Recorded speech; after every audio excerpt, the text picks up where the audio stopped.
welcome back to another episode of Table Talks. This is the audio-only version. This will be its own little mini-series. These are much easier to do, obviously, because we don't have to get 5 different cameras involved. Editing's faster, and it allows us to just sit and talk for a long time. Yeah.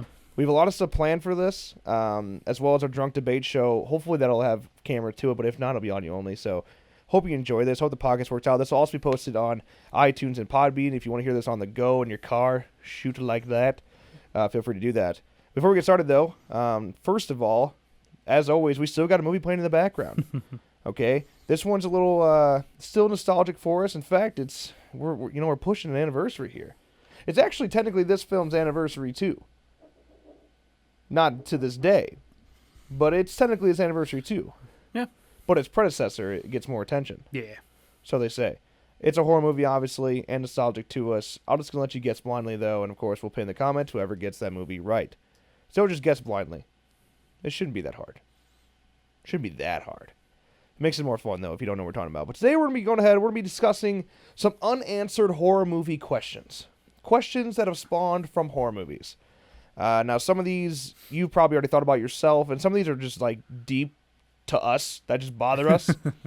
We're going to kick things off first with a little bit of Scream 3 here. The question here is, how did Roman work alone in Scream 3?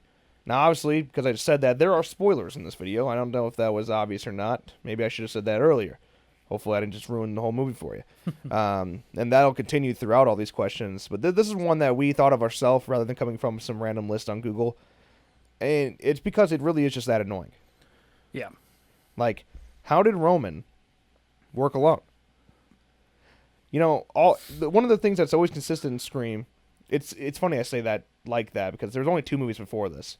But still, there was always 2 killers. Mm-hmm. And out of all the films, including the 4th one, this is the one that was always the messiest and the wildest. Mm-hmm. There's so much going on. And it's just like, how the hell did this one guy manage to pull it off? Yeah. Yeah, I don't know. It just thinking back, I mean, a lot of you probably either skip Scream 3 or which you shouldn't, or seen it once and disown it. Which you shouldn't. Which we'll talk about that in a different video. We got a whole thing planned for that. But yeah, Scream 3 is really special to me. So I've seen Scream 3 probably. I mean, literally, this is the movie I've probably seen more than any other movie in the world. I've seen it that many times, and even when I look back at it myself, coming from someone that likes it, it's still a movie that I know doesn't really make sense. And I mean, one of the reasons most people are turned off by it is that, like, a lot of the times you don't even realize it's Roman. Mm-hmm. Like, your first time watching it, and you're like, he unmasked himself, and like, who the fuck is that guy? Yeah. You know, one, he's not wearing glasses. For the first time in the whole movie, he's not wearing glasses, so you're kind of caught off guard by that. And it's like, you don't see him much, because obviously he had to be doing something else the whole fucking time. Right.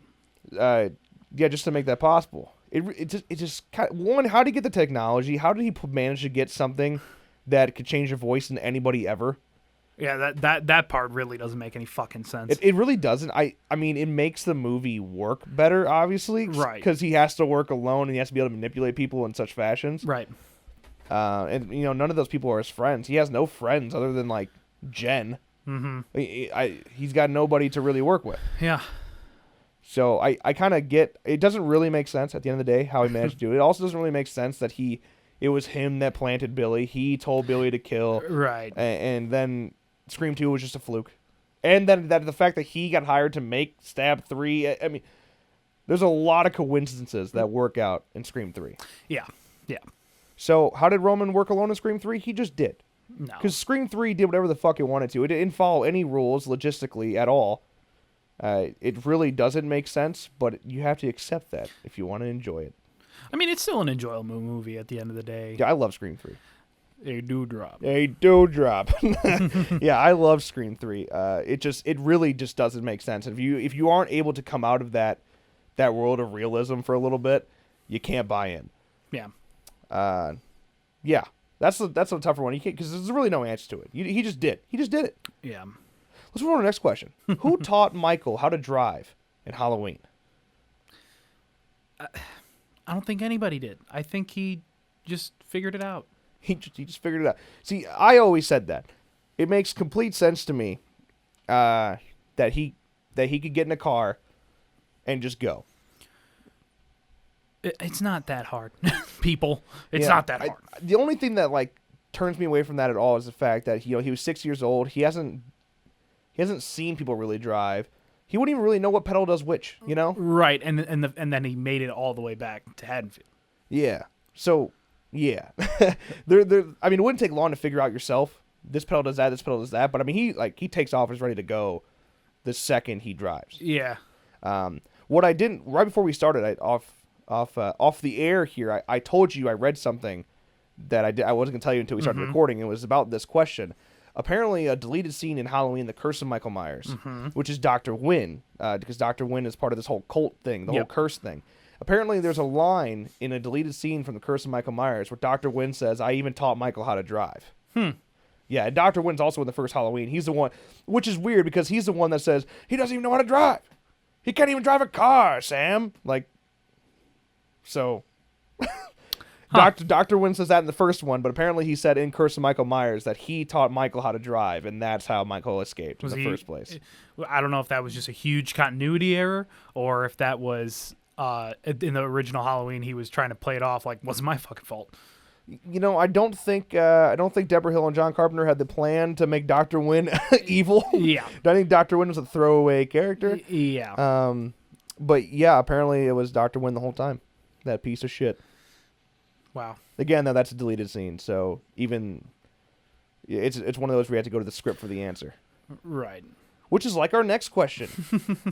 So, next question. Why was Creighton Duke so hell-bent on taking down Jason? Now, there's several theories behind this. There are comics that go into this deeper. To me, Creighton Duke, I never really thought into it. It was just kind of like, hey, he's kind of like the more sophisticated version of your crazy Ralph.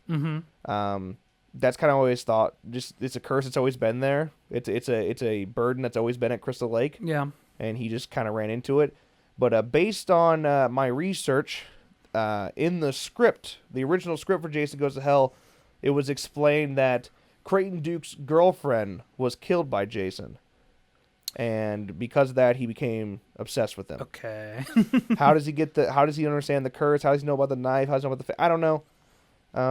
Tommy Jarvis makes a lot more sense than Creighton Duke does. Yeah. But apparently that's the story behind that. I mean, yeah. I mean, I guess that kind of makes sense. I mean, he's your crazy Ralph. He's your Dr. Loomis type. I mean, that makes more sense to me than him being obsessed because of his girlfriend dying. Right. You know, it's like, yeah, he was fucking nuts, man. Yeah, and I'm gonna help. Yeah, it's always been there. The whole town's always known about it, and he was just one that became obsessed with it. Yeah, I think that's the way I always looked at it. I think to become that obsessed with somebody, don't not to put down relationships and girlfriends and whatnot, but I just feel like a parent being killed by him when you're super young, at an age where your brain can be like traumatized like that. I think that makes more sense to me. If that's how Creighton Duke became obsessed, but apparently it was his girlfriend. I mean, look at Bruce Wayne. Like, he's really messed up. Yeah, you know, that's a better example of fighting crime. Yeah. Okay. Yeah, so apparently that's all it was. His girlfriend got killed, and he got into the studying of Jason. All right. Sure. All right, sure. Yeah. Okay, next question. This is one. There's a bunch of theories on this one as well. And there may be a legitimate answer out there somewhere, but I didn't dig too deep into it because I thought our opinions were better. No, I'm just kidding. It just seems, I just think we'd have more fun with it if we didn't have an answer to it. And that was, how did Malcolm not know he was dead in The Sixth Sense? I can answer that right now. Oh, yeah? How the fuck did he not know when he went to open a door? You know that movie's actually really genius because because he was able to sit down and things and touch things, but he never moved anything. Right. He never, like, there's a scene where he sits down at dinner with his wife. And he was late. He was late, and so she doesn't talk to him. Well, it's so genius. It really is. No, I love that. I love Sixth Sense, and the first time you watch it, you even when you know the twist, like, you still have to, really be looking and be like, yep, it's 'cause, spoiler alert, he's dead the whole time. Yeah, it's pretty crazy. The beginning of Sixth Sense always used to fuck with me. It's kind of creepy. Yeah, with him and Fucking, the patient in the bathroom tweaking and shit. Wahlberg, man. Fucking, is that Donnie? No. That is? No. Who the fuck plays that? Which Wahlberg is that? I don't know. What other brothers are there? Who cares? But yeah, that used to fuck me up. But yeah, like how? Like I mean, of course, in the way the movie is shot, it's shown to you, and you're not. And if you don't know, then you don't know. But like, how did he not know? I have no idea. Did he not try opening a door? Well, can you still? Is it like Ghosts, where you can touch things if you learn how to control? It really is weird. I'd have to watch it again to see if he opened the door to his apartment when he was late for dinner. Like, did he open the door and shut it? Because why wouldn't the wife go, "What the fuck?" Yeah, because those things still should be legitimately moving. That was one of the things that was so interesting about that dinner scene. You know, like he moves nothing. He never moves the chair. Mm-hmm. He never touches his drink. His wife never interacts with him because he's not actually there. Right. And he thinks that's so creative. I mean, if you go back and watch it, most details are attended to. I mean, M. Night Shyamalan's pretty good about that shit. He does the same thing in Signs. Just little details. If you're paying attention, it's a cool thing to catch. Right. So how do you not know? That's probably one of those that just never really makes sense. Right. Either he never touched shit ever that anybody could see, or he didn't think about it. Or he didn't think, "Oh, I'm going to walk through this door now." Like exactly. Like, did he really just get lucky and every time there was an open door and he could walk right through without, touching the door handle? How long was he dead again? Was it a year? Was he dead a year? This was a while, right? But at the same time, when do you become a ghost? When is that cutoff line? All right. Yeah, was it like the next day? Yeah. Right. Like, what happened in that transitional period between bleeding on the bed and when they pick up? Yeah. Because how much does he remember? Because he doesn't remember anything. Because obviously he doesn't. He remembers that night, and then he remembers now. Right. Like, he doesn't remember what happened after that. After he got shot. Yeah. How long? It may be a year. It's been a while since I've seen Sixth Sense. Yeah. Same. God. I don't know. It really doesn't. You wouldn't think it makes sense, but hey, it's one of those where you just kind of buy in. Right. To buy in with the twist, you got to buy in with the story. Right. And if you don't know the twist, then mind blown when you figure it out, and then you try to find shit like this through the whole movie. Yeah. Yeah. It's one of those where you'll find new details every single time you watch it. So it really is. Recommended. 10 out of 10. Now this one probably nobody else cares about except for us. This is our last question we have. But we watch this movie so many times that we talk about this every single time.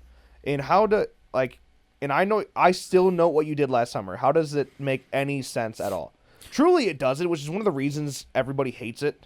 Some people just absolutely hate that movie. I love that movie. Yeah, I love that movie I too. know it's bad, but I still love that movie. But like Will Benson, what? Like, so this means that Ben Willis took his son, who lost his sister. So I mean, I guess he's got a little reason to be upset. Right. He's a little crazy too, but he took his son, had to convince him to be a killer. Mm-hmm. And then had to send him off to college, probably a fucking expensive college. Julie was a smart cookie, all right? Yeah. He had to go. I mean, she failed that one time, but whatever. Had to pay for tuition, go to college. He had to make sure that he befriended Julie so well that they'd be willing to invite him to the Bahamas. Right. Because let's just pause right there. Like, what if he tried making friends and Julie's just like, "Oh no, hey, I have a boyfriend," which already was kind of happening. I mean, right? they were But friends, but straight up, like, what if she just said, "No, you creepy guy, I'm not going to be friends with you." Then mission failed. You can't get him next time. We'll get him next time. You can't get him next time. Like that's a one shot. Like the coincidence of becoming friends with Julie and Brandy's character. Yeah, why am I zoning out Brandy's character? Are you fucking kidding me? If you wouldn't have put me on the spot, I would have gotten it. It's one of those things. But yeah, it really is. And if it wasn't for Brandy's character, while you're looking it up right now, if it wasn't for Brandy, Will would have never even gone on the trip. Carla, yeah. Yes. So like, he would have never gone on the trip in the first place if it wasn't for Carla, because she invited him after Ray didn't show up. Right. I mean, that alone already was that stuff. Then let's say, because Ray made the choice when Julie called Ray made the choice not to tell her that he was coming. He told her he wasn't, or he would try, and then he decided he was going to surprise her and show up anyway, and not tell her that he was going to make it. So if he would have said, "Hey, I'm going to make it. I'll be there at this time," all right, and he didn't show up, would she still left without him? Probably fucking not, right? So Ray had to not tell him. Then you had to have Ben stop Ray in the first place. Know when he's leaving. Know that he was gonna leave. Yeah. So obviously Ben probably was at the docks, which, okay, that kind of makes sense. But then how would he, set up his trap with, having the fake body in the road with the car? Like, nobody drove on that road the entire time he was setting that up and either questioned him or whatever. Yeah, there's some holes there. There's some holes there for sure. What would they have done if Ray said, "All right, I'm coming now"? Yeah, I'm on my way. Like, and then he didn't show up. She wouldn't go, right? She wouldn't go to the Bahamas then. She'd be worried. Also, why is it? I mean, Ray has some sort of family, right? He's in the fucking hospital. Nobody called anybody. Like, his parents weren't called. Then his parents weren't nice enough to contact his girlfriend. Right. Of 2 years, a year. It'd be a year. I mean, they're speaking of which, why is Ray such a fucking dick? It's their 1 year anniversary, right? Didn't they started dating on the 4th of July, right? Of last year? No. Well, and I Know What You Did Last Summer. How long were they dating before the start of that? Well, they were dating for a while, then they broke up. Then they broke up.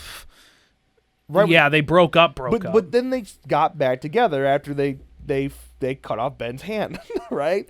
So it's like their 1 year anniversary. Yeah, I think so. Yeah, maybe ish. Yeah, and it also doesn't even make sense that Ray's been such a dick in the first place. That alone, that's the worst part of the movie to me, is when Ray is like, you want your space from whatever town that they're from. I'm forgetting. Yeah. Southport. You want your space from Southport? You probably want space from me too. And he just fucking leaves. Right. And then on the phone, he's just like, "Oh, you go out with your friends, but not with me. Not go away with me." Oh yeah. So you go to the Bahamas, but you won't come back to the shitty town of Southport. Hang on my boat. Yeah, my fishing boat. Fishing boat. Like, what do you mean, Ray? That's like the one time I'm like, are you fucking kidding me? And then he pulls out the fucking ring. And you're like, oh, okay. So why were you a dick then? Yeah, it's so funny. You fucking asshole. That whole part is just frustrating. Right. Anyway, so back to Will. back to Will. So Will had to make friends with them. He had to be real friends with them by the time they got to the Bahamas. I mean, we're talking a whole semester, not even a whole fucking year. Yeah. Because they went through the fall and winter semester of school, of college, a whole fucking year to get to the next summer, and befriending Will. So come on, did he really just he was faking it the whole time? Right. Like then you get to the point where he's on the plane and he's scared of flying, and Julie's comforting him, and then they go to the boat and Tyrell. Yeah. Is throwing up, and he's like, "Oh yeah," helping him through it. Yeah. Like, you can't tell me that wasn't friendship. Yeah. Then the surprise shit. Okay, well, there's a part where he goes into the hot tub and hangs out with Tyrell and Carla for no reason. Right. Like, why? And then like the part where he surprises her with the roses and shit. Like, you don't need to take those steps. Right. Those steps were unnecessary. Right. I think those steps were literally just to fool us. I get that. Yeah. But still, it's just like, would a killer really do that shit? Right. And then you're going through. I mean, he helped her out of the tanning bed. Oh yeah. He does. He helped her out of the tanning bed. Hugged her, comforted her when she was traumatized. And you can't tell me. And then he goes and just flips a switch. Yeah. It's not my blood, Julie. It's not my blood. It's not my blood. Yeah, like he literally just flips a switch and he becomes Ben's son. Yeah, which he does very well, by the way. Yeah, I mean, he goes like fucking like multiple personalities on us. Yeah, he did that well. Underrated role. All right, I think you should be proud of himself. Yeah, but after all that, after a year of friendship, and that whole weekend of bonding, there should have been an element, I think, at the end when it's Ben and Will. I think there should have been a moment where he like, Dad, you're my friends. Yeah, I think there should have been a moment where he kind of like felt guilty. He's like, I actually don't want you to hurt them. Like he even just a little bit of hesitation when Ben goes, stand him up, and he's like, huh? And he hesitates a little bit, and then Ben just kind of looks at him, and then he stands up. That would have been enough for me. Yeah, like he's even willing to make like sex jokes about her, about Julie. He was like, "Come on, Ray, I would have shared her with you," like shit like that. Right, like you pissed me off. How could you throw away that friendship you had? Yeah, like I'm surprised. Like Julie could have easily pulled some shit. Like we last year. What about the last year? What about science class? What about AP Chem? You know, like yeah, like after all that, you can seriously just flip the switch and just be completely okay. I'm a killer now. Yeah, I mean, if he was a psychopath, I guess they wouldn't feel emotion, but still, I mean, I just it is just weird. It's just a weird thing. Yeah, I don't know. That always just kind of like it doesn't bother me. I've seen the movie so many times and it's just like there, but it's just like, come on, Will. Yeah, right. What an asshole. Poor Ben. Also, the backstory in that they're trying to establish, like it sounds like Will was like. I'm thinking the only word I can think of right now is created, and that sounds inappropriate. I'm trying what sexual innuendos here. Molded? Oh my god, dude! Ben fucked Will's mom at the goddamn Bahamas. That's what I think happened. It sounded like Will was. He was. Oh my god, we're gonna think of this word before this shit's over. He was. He was made there. He was the words in the tip of my tongue. Oh my god, it's on the tip of my tongue. What the fuck? He was something. Concepted. Not consumed. He was not consumed, and that's why he was born. He should have been swallowed, boy. What's the word? Conceptualized. Yes? No, it's not. It's fuck me. I'll try to continue the conversation while you Google some shit. But yeah, they make like a backstory that like that the honeymoon rooms. It sounded like I had to like really dig deeper. Conceived. That's so it. Conception would have. Well, yeah, I guess. Conception. Conceived. Yeah, he was conceived. They make it sound like he was conceived there. Right. Yeah. Well, apparently Ben used to work there, which is why the fucking voodoo guy, the old guy. Yeah, the guy looks like a meth version of Morgan Freeman. Mm-hmm. Yep. Yeah. Apparently, like they worked together. Yeah. And that's why he knew Will. That's why he was willing to smack Will in the face with the paddle when they were down at the waters. Yeah. It's just a bunch of weird backstory there. Yeah. I know who you are, boy. Yeah. Yes. But you never forget about Jack Black. If you haven't seen I Still Know What You Did Last Summer, and you've seen and enjoyed I Know What You Did Last Summer, watch it.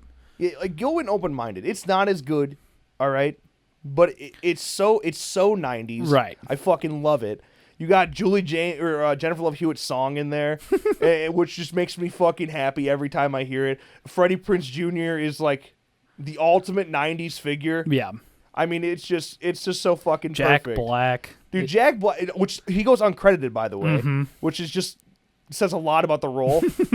If Jack Black is so embarrassed that he goes uncredited, that says a lot about the role. It's hilarious, though. It really is. It's all good. It's all good. I seriously don't do that. Oh, my fucking God. Oh, man. I want to watch it right now. I want to watch the movie right now. I love it so much. Gosh. Well, okay, that was 5 unanswered questions in horror movies. Let us know if you enjoyed this, and if you'd like to see us do more content like this in the future. Give us some suggestions as well. I'll happily discuss anything, preferably, of course, in the horror genres. That's our niche. That's what we do. Yeah. Yeah, I don't think I have anything else to say. This was a fun time. If you enjoyed, make sure you drop a like, subscribe, turn notifications on so you don't miss a video or a stream in the future. As well, don't forget, this is on iTunes or Podbean. Feel free to go drop a follow over there and subscribe on iTunes. That way, you don't miss them. You get notified there, too, and you can watch them on the go. You can listen to your car. Bluetooth car feedback. Your drive to work, which is covered by us. You're welcome. You're welcome. Okay, that's all I got. Nick, you got something you want to say? These are laid back over here. We can say whatever we want. I mean, I'm all right. I got nothing. You don't want to say get your pet spayed or neutered or anything like that? You want a new line for here? Well, I mean, that's kind of for the streams. What's a goodbye line that would work for here? I don't know. I don't. We should have scripted this. Yeah. Ah, jeez. All right. Get your pet spayed or neutered. Okay. With that, as always, thank you guys for watching, and we'll see you next time.